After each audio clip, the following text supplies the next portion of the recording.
बुलाती है। वहाँ पर कॉनर जैसे आता है तो उसके साथ वो इंटीमेट होने की कोशिश करती है। कॉनर इस बात से चिढ़ जाता है और बहुत गुस्सा था। दोनों में इस बात से फाइट हो जाती है। उनकी बात अब ब्रेकअप तक पहुंच चुकी थी। अगले दिन एमा निक को कहती है कि हमें पैंडा ड्रिंक्स को एडवर्टाइज करना चाहिए और वो मैगजीन्स में। ये रिक्वेस्ट लेकर एमा को हार्पर के पास जाना पड़ता है। हार्पर एमा को थोड़ी देर के लिए बैठने के लिए कहता है। उसे कहता है कि मैंने सुना कि तुम और कॉनर दोनों ब्रेकअप कर रहे हो। एमा कहती है कि मुझे लगता है कि अब सिंगल रहना ही अच्छा है, ये मेरी ग्रोथ के लिए बहुत अच्छा होगा। हार्पर फिर तुरंत उसे पूछ लेता है कि क्या तुम मेरे साथ डिनर पर आ सकती हो। एमा इसके लिए राजी हो जाती है। दोनों डिनर पर जाने के लिए रेडी हो जाते हैं। एमा लिसी से एक क्लब के पीछे के दरवाजे की चाबी ले लेती है। दोनों वहाँ छुप कर एंट्री लेने वाले थे, पर इसमें वो पकड़े जाते हैं। तो उनका प्लान फेल हो चुका था और उन्हें अब भूख लगी थी। वो दोनों फिर एक जगह पर पार्सल लेते हैं। एक लेक के पास किनारे पर बैठकर इसे एंजॉय करते हैं। दोनों एक दूसरे से बात कर रहे थे और बातों बातों में एक दूसरे के करीब आते हैं और किस करते हैं। हार्पर को तभी कॉल आता है। शिकागो वापस आने की किसी से वो बात कर रहा था। बात खत्म होने के बाद वो एमा के पास वापस आया। एमा उसे परेशान देखकर कहती है, क्या तुम्हें मैं कोई हेल्प कर सकती हो। हार्पर कहता है कि ये बातें जरा कॉम्प्लिकेटेड है। दोनों बात कर रहे थे कि किस तरीके से हार्पर को एमा की हर एक बात याद है। एमा को अपनी लाइफ बोरिंग है, पर हार्पर को बहुत एक्साइटिंग लगती है। वो कहता है कि तुम्हारी बातों में मैं हमेशा खो जाता हूँ। इसके बाद वो दोनों करीब आ जाते हैं, किस करते हैं। वहाँ से निकलकर फिर एक होटल में आकर वो दोनों इंटीमेट हो गए। इसके बाद हम देखते हैं कि एमा और हार्पर एक दूसरे के साथ बहुत अच्छे से टाइम स्पेंड करते हैं। एक दिन ऑफिस में एमा अपने फोन पर हार्पर के साथ जो भी खुशी के पल उसने बिताए इसके पिक्स वो देख रही थी।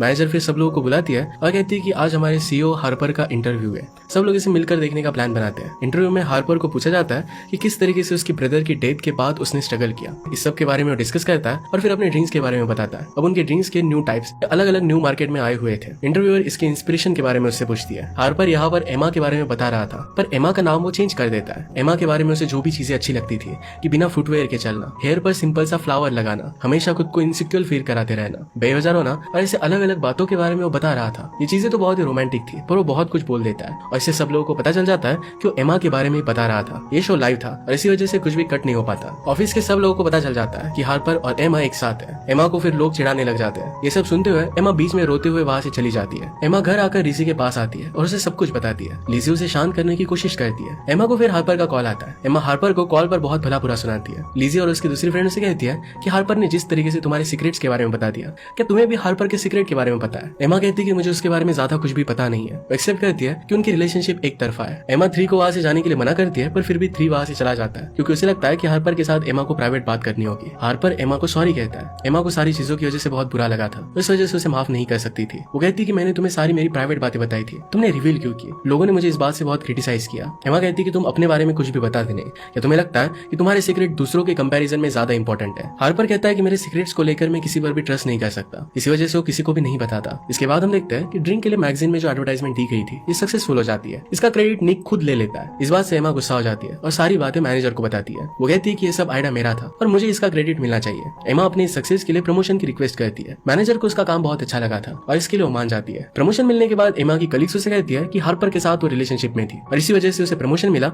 इसी तरीके की बातें सब लोग कर रहे थे।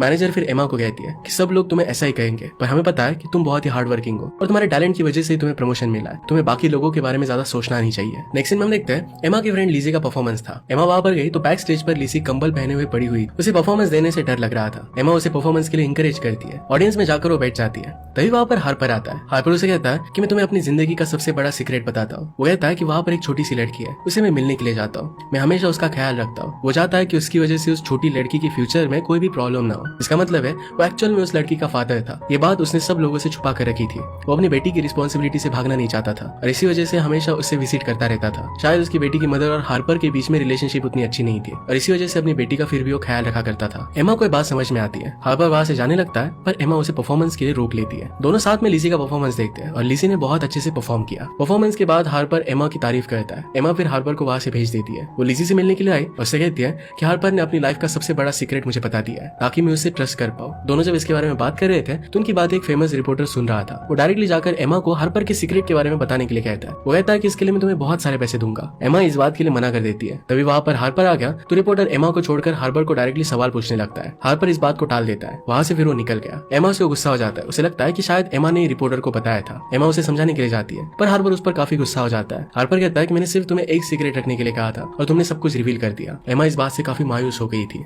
हार्पर फ्लाइट में था और तभी वहां पर एमा भी आ जाती है। उसे कहती है कि जब वो उससे मिली थी तो उसकी लाइफ के कितने अच्छे पल थे, जब तुमने मेरे सारे सीक्रेट रिवील्स कर दिए थे, पर फिर भी मैं कहीं पर भी नहीं गई क्योंकि मुझे पता था कि तुम दिल से बहुत अच्छे हो। जिस सीट पर वो बैठी हुई थी वहां पर एक पैसेंजर आ जाता है। हार्पर से उसे दूर जाना पड़ता है। वो अपनी सीट पर जाकर बैठ जाती है और फिर हार्पर को रियलाइज होता है कि सब एमा की गलती नहीं है। वो खड़ा होकर एमा की सीट के पास जाकर बैठ जाता है और उसे अपनी लाइफ के बारे बारे में सब कुछ बताने लग जाता है। जिस तरीके से एमा ने उसे अपने सीक्रेट्स बताए थे सब कुछ उसे बता देता है। दोनों फिर एक दूसरे को माफ कर देते हैं। हार्पर उसे बताता है कि किस तरीके से उसके आने के बाद उसकी पूरी लाइफ चेंज हो गई। वो कहता है कि मैं तुम्हारे प्यार में पूरा डूब चुका हूँ। एमा कहती है मैं भी तुमसे बहुत प्यार करती हूँ। वो दोनों एक दूसरे को किस करते हैं। इसी के साथ मूवी